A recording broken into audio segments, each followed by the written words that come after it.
오늘 본문의 말씀은요, 세계 역사를 바꾸어 놓은, 세계 역사를 바꾸어 놓은 엄청난 사건이 담겨져 있습니다.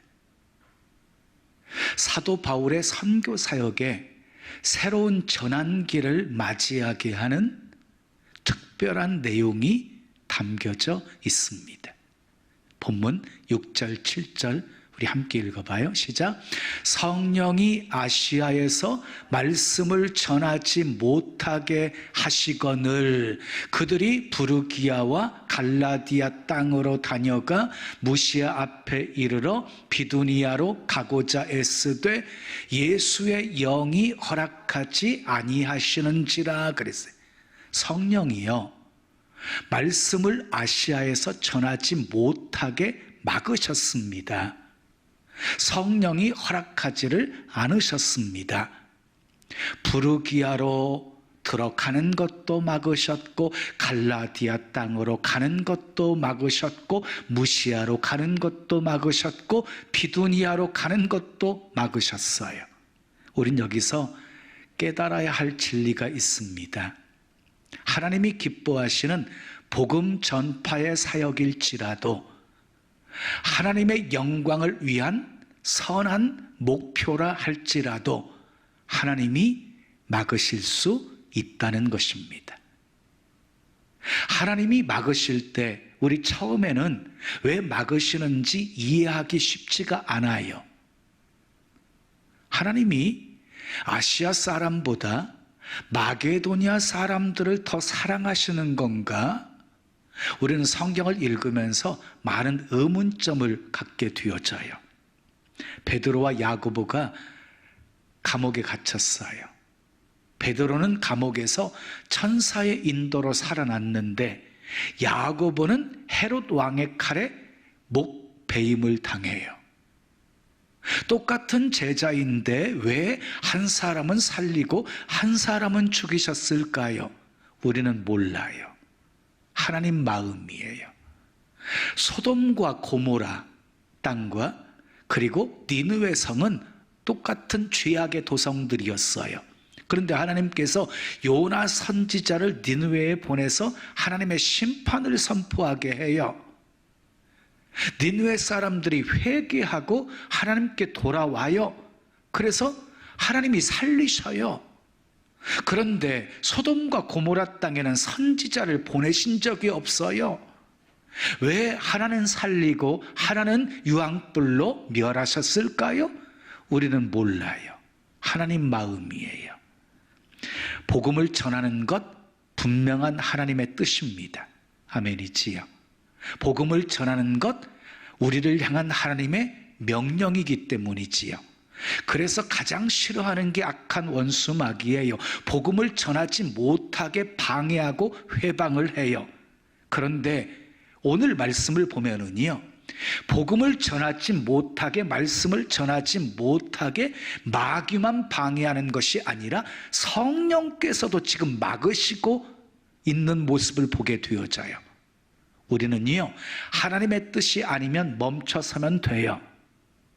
그리고 마귀의 공격이면 예수 그리스도로 대적해서 그냥 물리치면 되는 거예요.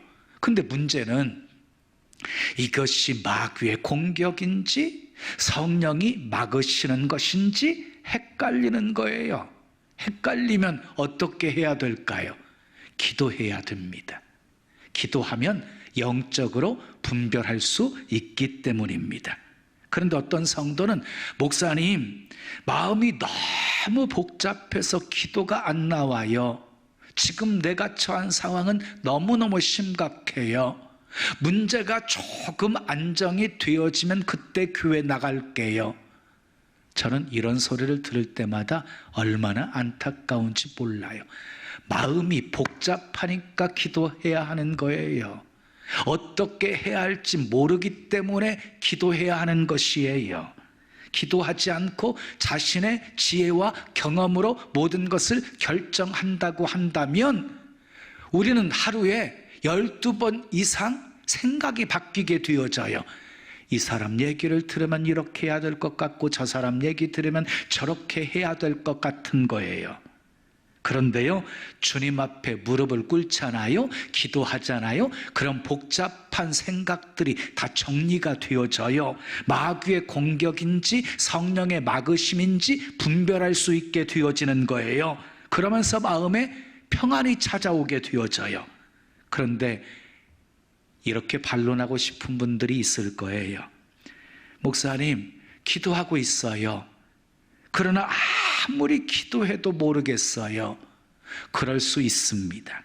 기도해도 주님의 뜻을 분별할 수 없다면, 기도해도 주님의 인도하심을 알 수가 없다면 어떻게 해야 할까요?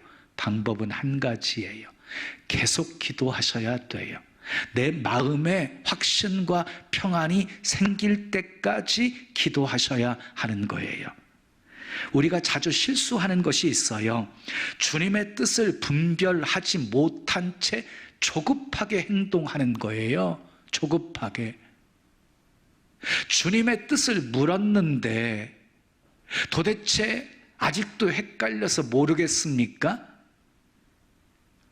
그럼 어떻게 해야 돼요? 알 때까지 기도해야 됩니다. 알 때까지 움직여서는 안 됩니다. 우리가 자주 넘어지는 이유가 있어요. 분명한 하나님의 응답이 없는데도 불구하고 상황 보고 움직이고 환경 보고 움직이기 때문이에요.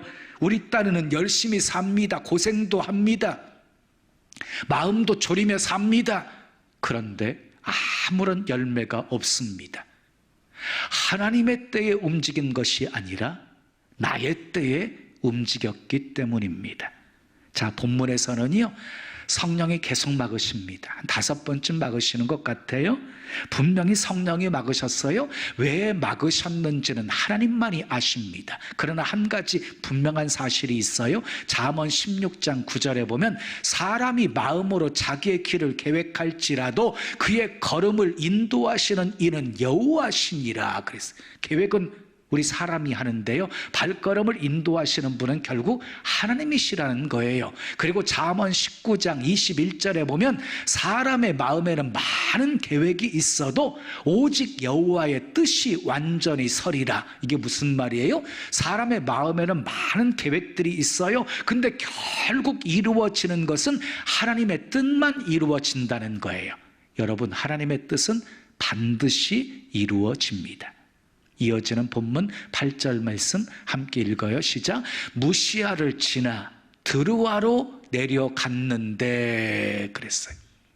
성령이 무시아에서도 막으시니까 무시아를 지나서 드루아로 내려갔다는 거예요. 근데 드루아는요, 아시아 땅인데 헬라 접경 지역에 있었어요. 그러니까 배만 타고 건너가게 되어지면 이제 헬라로 들어가는 거예요. 유럽으로 가게 되어지는 그런 곳이었어요. 그 드로아에 있을 때 이 사도 바울이 환상을 보게 되어집니다. 본문 9절 말씀 읽어요. 시작. 밤에 환상이 바울에게 보이니 마게도냐 사람 하나가 서서 그에게 청하여 이르되 마게도냐로 건너와서 우리를 도우라 하거늘 그랬어요. 마게도냐 사람 하나가 환상 중에 나타나가지고 건너와서 우리를 도우라 하는 그 환상을 보자마자 사도 바울은 마게도냐로 떠납니다. 이 사건은 세계 역사를 바꾸어 놓은 사건이에요. 단지 이 지역에서 이 지역으로, 이 나라에서 이 나라로 옮겨진 것만이 아니에요. 복음이, 기독교가 아시아에서 헬라, 그리스로, 그리고 헬라에서 로마로 건너가게 되어진 거예요. 자, 이어지는 10절 말씀 읽겠습니다. 시작. 바울이 그 환상을 보았을 때 우리가 곧 마게도냐로 떠나기를 힘쓰니 이는 하나님이 저 사람들에게 복음을 전하라고 우리를 부르신 줄로 인정함이로라 그랬어요. 여기서 중요한 것은요, 인정했다는 말이에요. 환상도 중요하고 환상을 어떻게 해석하느냐도 중요한데 더 중요한 것은 인정하는 거예요. 인정하는 거예요. 바울은 환상을 보고 마게도냐로 건너가서 복음을 전하라고 하나님이 부르시는 것으로 인정했다는 거예요. 그래서 자기 계획을 다 내려놓아요. 다 포기해요. 그리고 마게도냐로 건너가기를 힘씁니다. 오늘은 본문을 통해서 애써도 막으시는 이유 살펴보면서 함께 은혜를 나누려고 합니다. 자, 애써도 막으시는 이유는 첫째 따라하겠어요? 다른 계획이 있기에 막으십니다. 아시아를 향해서 복음을 전하지 못하게끔 계속해서 성령이 막으셨어요. 그리고 환상 중에 마게도냐 사람이 건너와서 도우라고 하는 그 환상을 보여주셨어요. 그리고 마케도냐로 건너와서 복음을 증거하기 시작해요. 그리고 사도 바울을 통해서 유럽의 복음화가 활짝 열려지게 되어진 것이에요. 우리나라에 최초로 온 선교사가 언더우드입니다. 1885년 4월 5일 역사적인 날이에요. 1885년 4월 5일 인천 제물포항에 도착합니다.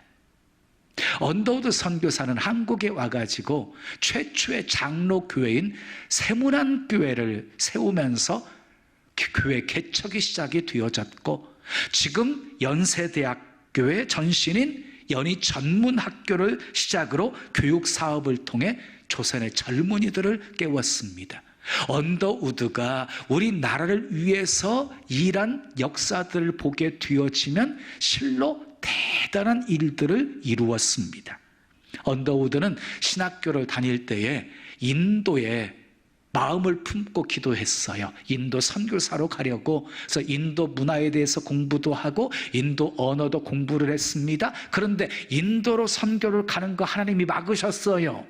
그리고 어느 날 언더우드는 알버트 목사님의 설교를 통해서 조선에 대한 소식을 처음 듣게 되어집니다. 지금 조선은 복음이 무엇인지 전혀 모른 채 1300만 민족이 가난과 질병과 학대 속에서 쓰러져 가고 있습니다. 그 나라가 드디어 작년에 문호를 열었습니다. 주님은 여러분 중에 누군가에게 조선 민족을 위해서 선교사로 가라고 부르시고 계십니다.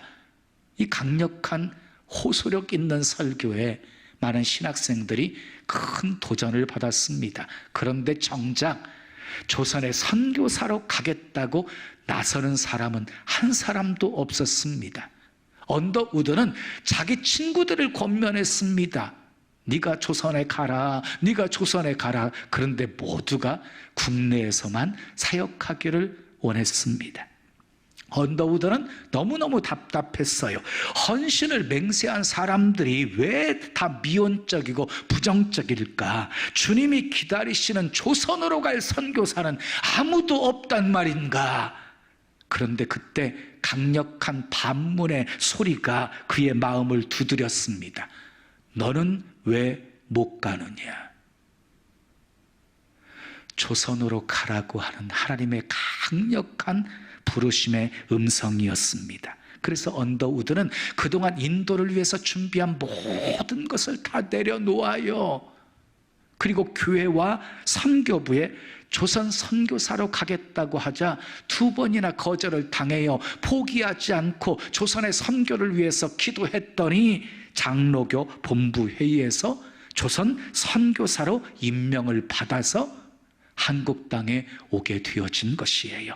하나님은 우리 민족을 구원하시기 위해서 언더우드 선교사를 이 땅에 보내신 것입니다.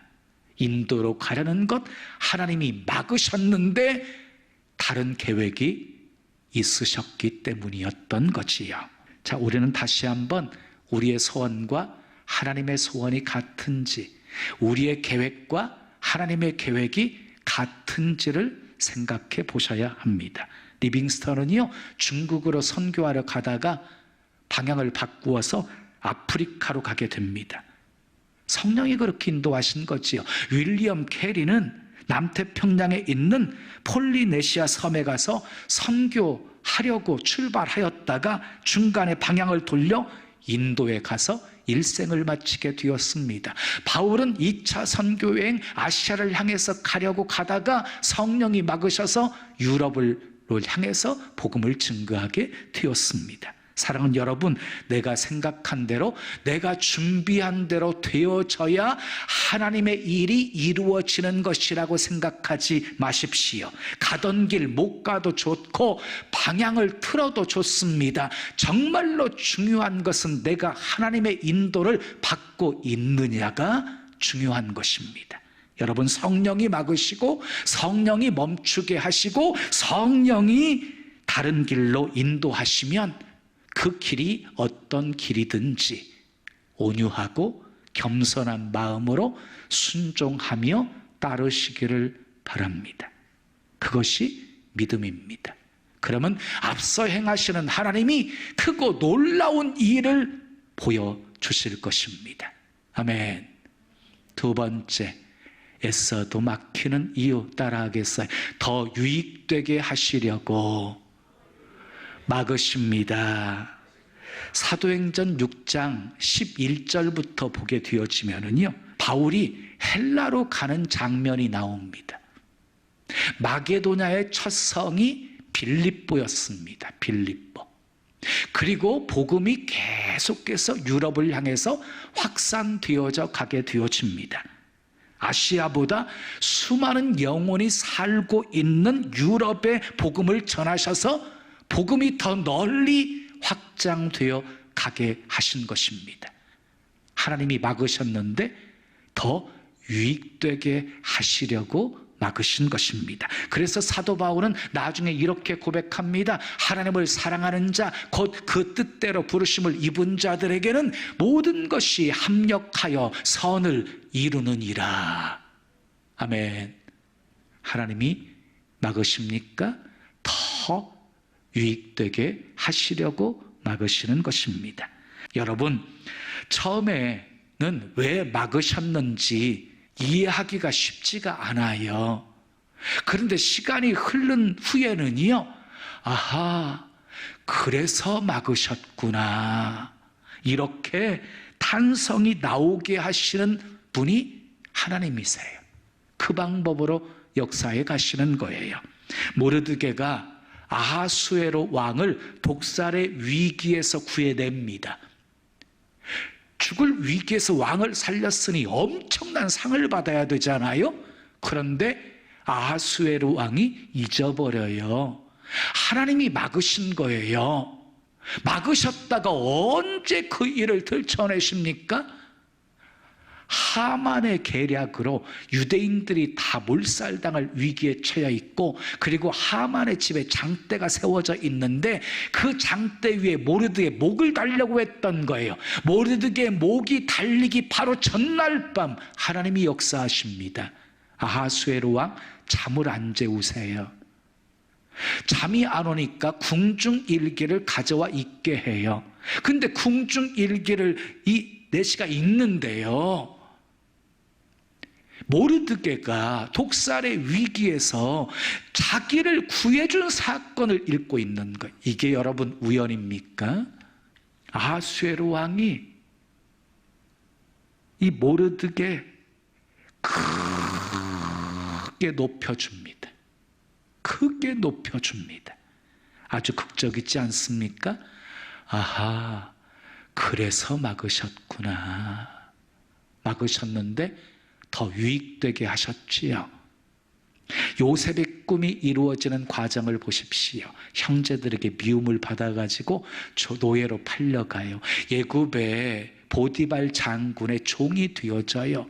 인정받아요. 가정총무가 되어져요. 그런데 누명을 쓰고 감옥에 갇히는 신세가 되어져요. 요셉이 갇힌 감옥은요, 잡범이 들어가는 곳이 아니었어요. 왕의 죄수들이 갇히는 곳이었어요. 그러니까 애굽의 모든 엘리트들이 문제가 있어서 그곳에 갇힌 거예요. 그들을 통해서 요셉은 애굽의 정치, 경제, 사회, 문화, 교육 모든 전반적인 것을 다 배우게 되어져요. 그리고 감옥에서 술 맡은 관원장, 떡 맡은 관원장의 꿈을 해석해 줍니다. 요셉이 꿈 해석대로 술 맡은 관원장이 다시 복직이 되어져요. 근데 요셉이 간절히 청한 게 있어요. 당신이 이제 복직이 되어질 테인데 나를 여기서 꺼내달라고. 그런데 2년 동안 술 맡은 관원장이 요셉을 새카맣게 잊어버려요. 하나님이 막으신 거예요. 막으신 거예요. 만약에 술 맡은 관원장의 탄원으로 인해 가지고 요셉이 감옥에서 나오게 되었다고 하면 어떻게 했을까요? 애굽에서 살았을까요? 천만에 고향으로 돌아가고 말았을 거예요.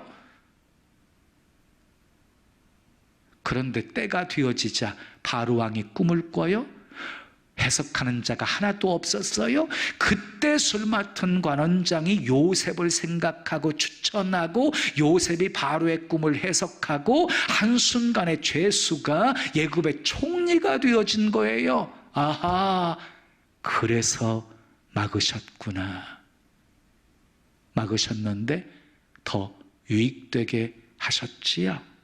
사랑하는 여러분, 애써도 막히는 이유는 하나님의 다른 계획이 있기 때문입니다. 더 유익되게 하시려고 막으시는 것입니다. 지금 여러분의 마음이 흔들리고 있습니까? 그래서 마음에 평안이 없고 행복이 없습니까? 그것은 주님의 인도하심 속에 살고 있지 않기 때문입니다. 정말 위험한 것은요, 주님의 인도하심을 받지 아니하고 내 생각대로, 내 경험대로, 내 방법대로 살아가는 것이에요. 가장 위험해요. 여러분 기억하세요. 빠른 길이 좋은 길이 아니다. 넓은 길이 좋은 길이 아니다. 하나님께 인도받는 길이 가장 좋고 복된 길이다.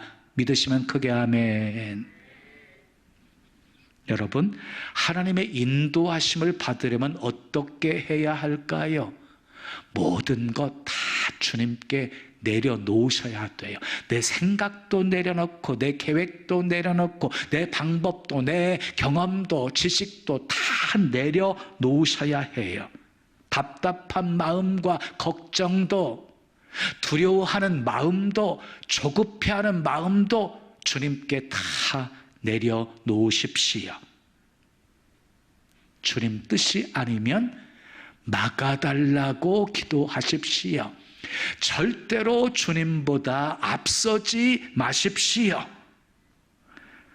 죽을 것 같아도, 망할 것 같아도 분명한 주님의 인도하심이 있을 때까지 기도하십시오. 주님이 보여주실 때까지 기도하며 기다리십시오. 주님이 보여주시면, 주님이 말씀하시면 그때 움직이십시오. 그리고 여러분들이 주님의 인도하심을 받아서 주님의 인도하심 속에 살고 있다면 어떤 어려움과 힘든 일이 발생할지라도 두려워하지 마십시오. 하나님이 책임져 주십니다. 죽을 것 같아도 죽지 않고 망할 것 같아도 망하지 않습니다. 아멘. 하나님의 생각은 우리의 생각과는 달라요. 그러므로 때로 이해되지가 않아도 하나님을 신뢰하십시오. 하나님은 좋으신 분이시기에 모든 것 합력해서 선을 이루어 주시고 때로 막으시기도 하지만 더 좋게 유익되게 하실 것을 기대하면서 감사하십시오. 바울처럼 환상을 볼 수 있는 것이 축복입니다. 바울처럼 복음을 전할 수 있는 것이 축복입니다. 바울처럼 복음의 열정을 가지십시오. 바울처럼 성령의 인도하심에 순종하십시오. 바울처럼 주님의 장중에 붙들림 바 되어서 주의 증인으로 쓰임 받으십시오. 그래서 우리를 통해 하나님의 나라가 더욱 확장되어지기를, 하나님을 인정하는 것이 세상에 가득해지기를 예수님의 이름으로 축원합니다. 지금은 미디어 선교를 위한 헌금 시간입니다. 이 예배를 통해 삶 가운데 은혜와 회복이 충만하시기를 간절히 기도합니다.